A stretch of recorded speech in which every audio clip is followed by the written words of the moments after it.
Billy, what does a night like tonight say about Zach LaVine? Obviously has the ability to carry you in the first half and then commands so much defensive attention in that second half and makes that nice pass to Otto Porter Jr. down the stretch. Yeah, I mean, he was. I thought he was very, very aggressive, which is what we need him to be. He was playing downhill. He took his shots when they were there.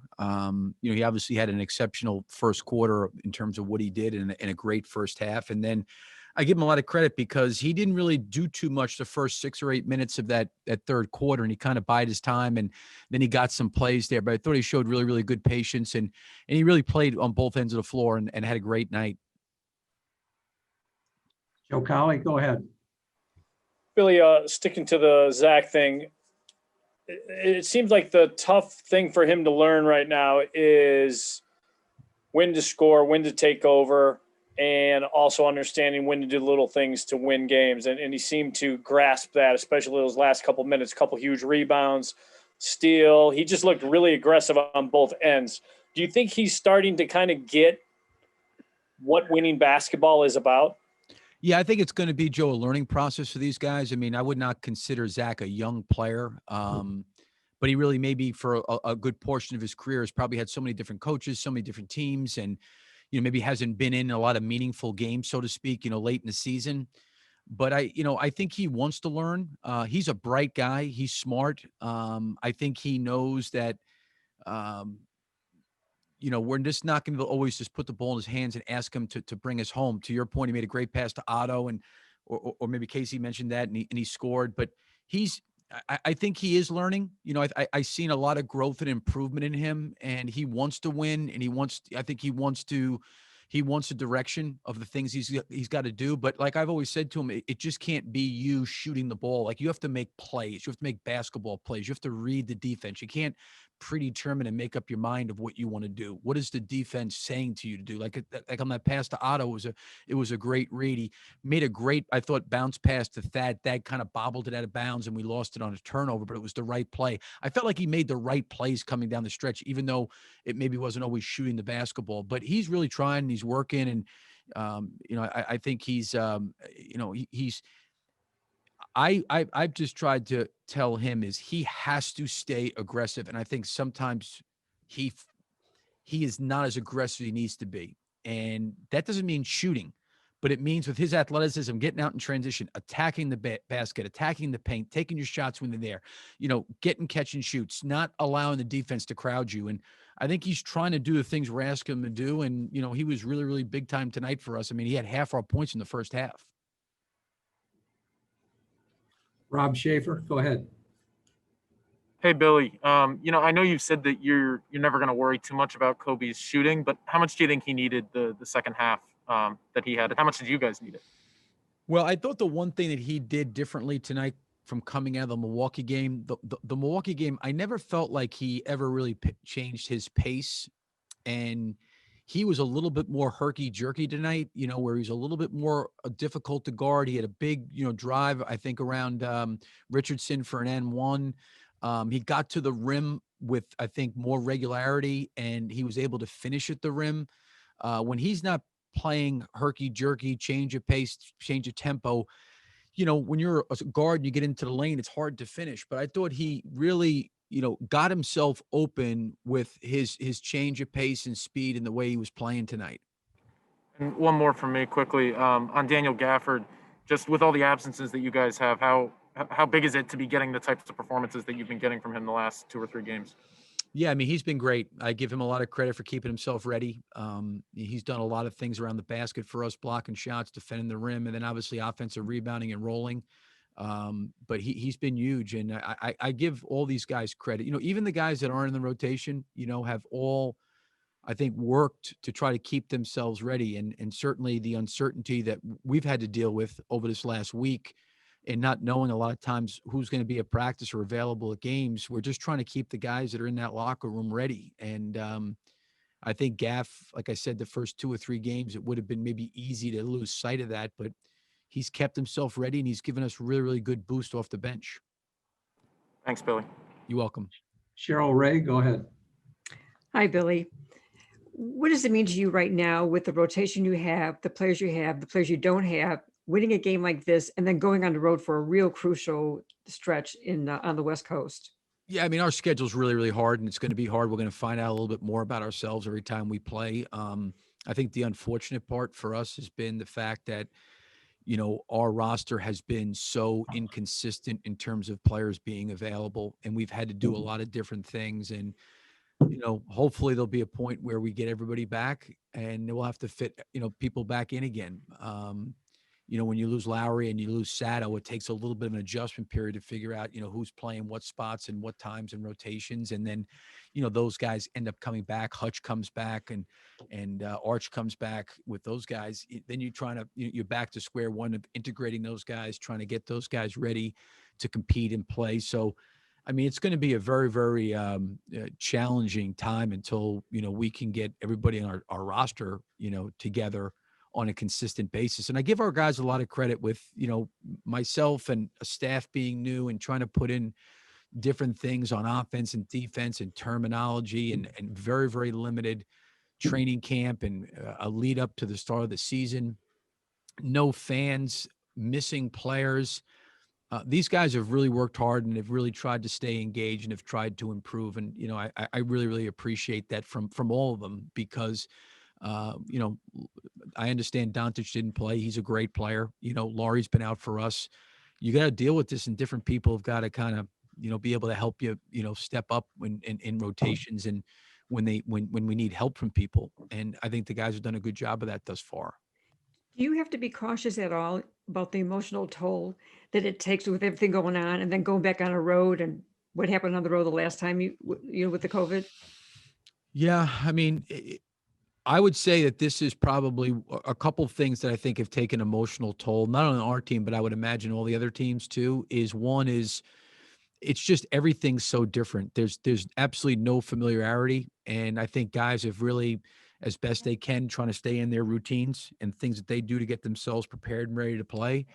But it's hard. It's really, really hard because, for a lot of guys, sometimes guys like to go outside and go for a walk or go grab something to eat or, so a lot of times you're just cooped up in a hotel in one place and you're a little bit afraid about going out and doing much.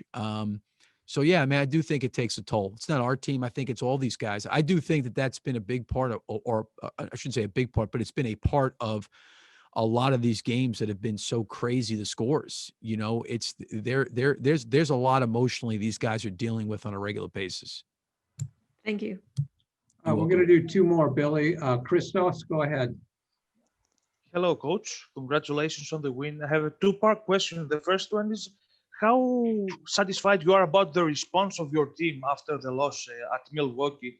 And the second part is how easy make your game plan Zach LaVine's presence on the court. Yeah, I felt like competitively we responded a lot better. I think we got back to a little bit more identity-wise of how we want to play. Certainly nothing's ever going to be perfect. There's things that we can still improve upon and get better at. I thought we fouled too much tonight, but it was encouraging to see us get to the free throw line as well, which means we were playing at the basket. We did some good things. These guys, I think, responded, coming off that back-to-back and having one day in between this game and not really having a practice and just having a film session and going through the Milwaukee game. And, guys came out and I think really tried to, do the things we were asking them to do. Zach's a terrific player.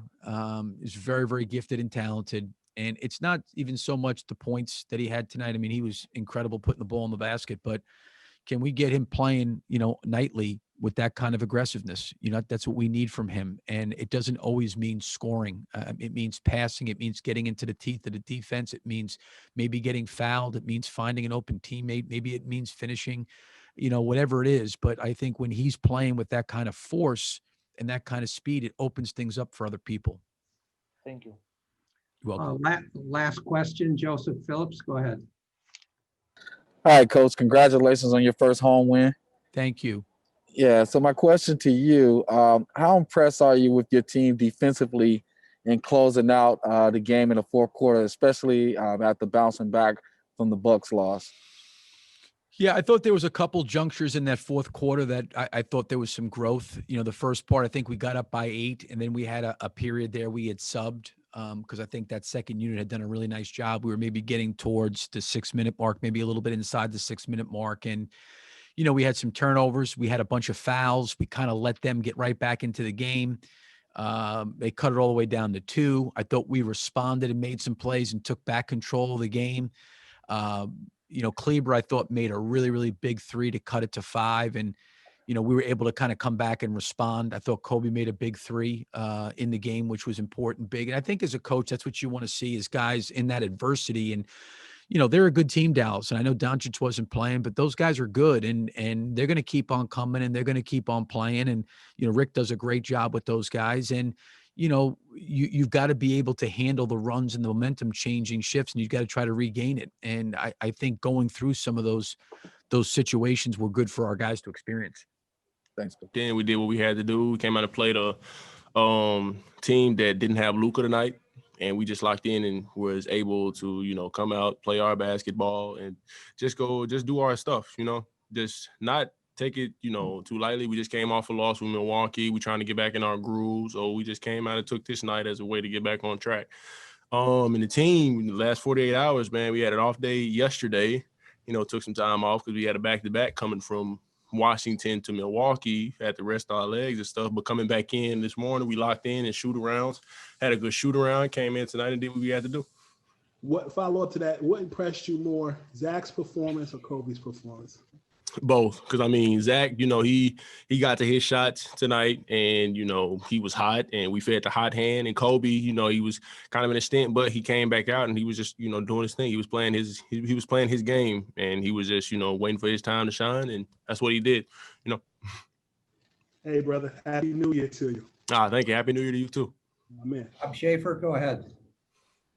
Hey, Daniel, second or 3 games, I guess, since Lowry entered the protocol, and you've kind of broken back into the rotation, had a few big games. The bench has had a few big games. What's been working for you over that stretch as you kind of put this little run together? Really just, staying ready and staying mentally prepared. That's the main thing. But at the same time, physically prepared as well, because you never know when your number is going to be called. And, whenever Lowry gets back, I don't know if it's going to change or if it's going to stay the same. But, hey, at this point, I'm just, taking this time to be able to help the team out and to be able to just play my game and just come out there and do the things that I'm good at and be able to help the team. That's my main focus.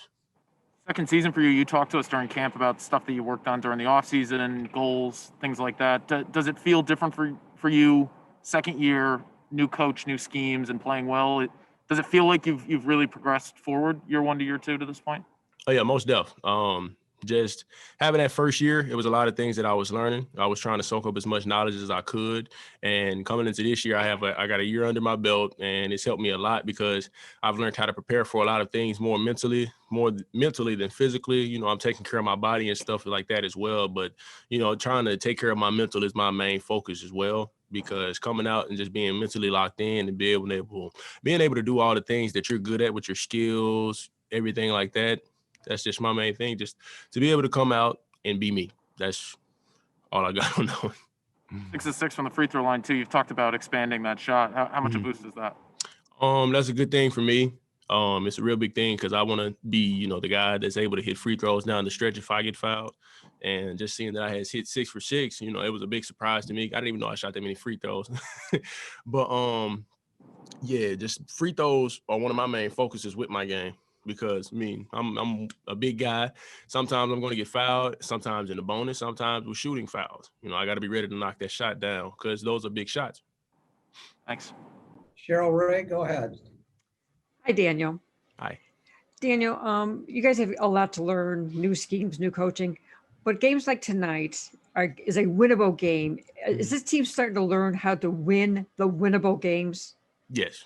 We just come out and we lock in.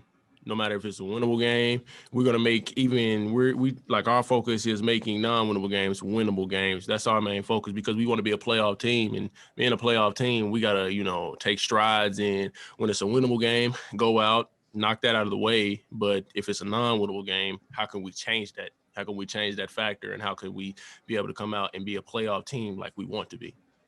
How important is this road trip coming up to kind of feel yourselves again, to learn against opponents that are going to be pretty tough? Mm-hmm. I mean, it's big. It's big for us. It's basically a test. You know, we're in this COVID season, so the season is kind of back and forth with a lot of teams. So we just got to be able to lock in on road trips, take this as another business trip, and go handle our business. Thank you. Last question, Christos, go ahead. Hello, Daniel. Hi. Congratulations about the win. I would like Thank to ask you how crucial, how important for you as a team was to respond after the loss against the Bucks. It was real big because, I mean, we're about to go on another long trip. It's going to be another week trip, and the first 2 games we play on a trip are back-to-back. So we've already learned from a back-to-back. We won in Washington. We came to Milwaukee, and we lost that game. So pretty sure it's going to be a lot of guys that's going to really make sure they take care of their bodies on a back-to-back. I'm going to be one of them because, I mean, you know, the minutes that I'm getting now, I got to make sure I take care of my body and be able to withstand a back-to-back game because it's a tough situation. You know, we're still dealing with like the COVID protocol, certain things like that. We're dealing with different time zones. We're dealing with a lot of stuff. So it's a lot mentally and it's a lot physically. Sorry, tongue twister. But, you know, we just got to stay locked in and be able to come out and just play ball.